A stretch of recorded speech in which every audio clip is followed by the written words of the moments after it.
Have you ever wondered why God set up faith to work the way it does? Why does He want us to speak His promises, walk in faith, and then receive His blessings? Why didn't He just automatically give us everything we need without requiring faith at all? Today we're going to discover the profound reasons behind God's design and why understanding this can transform your entire relationship with Him. Why God connects faith to His Word. Romans chapter 10 verse 17 tells us, "Consequently, faith comes from hearing the message, and the message is heard through the word about Christ."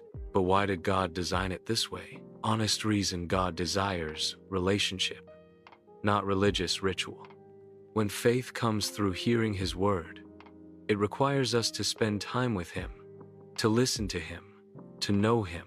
God could have created a system where blessings just appeared without any interaction, but He chose connection instead.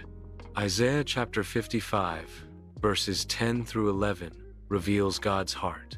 "As the rain and the snow come down from heaven, and do not return to it without watering the earth and making it bud and flourish, so is my word that goes out from my mouth. It will not return to me empty, but will accomplish what I desire and achieve the purpose for which I sent it." God's word isn't just information, it's invitation. Every promise is God inviting us into deeper relationship with Him. Why God requires us to speak His promises, you might ask. If God already knows what I need, why do I need to speak His promises at all?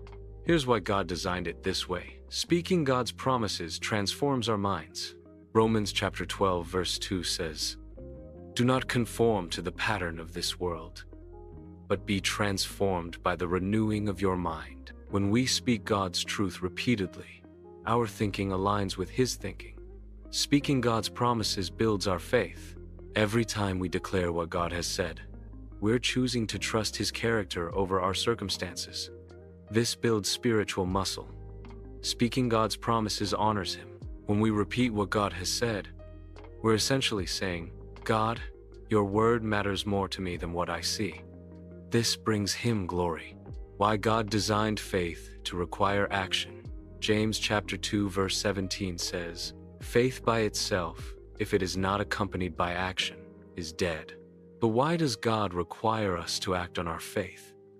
Because action reveals the condition of our heart.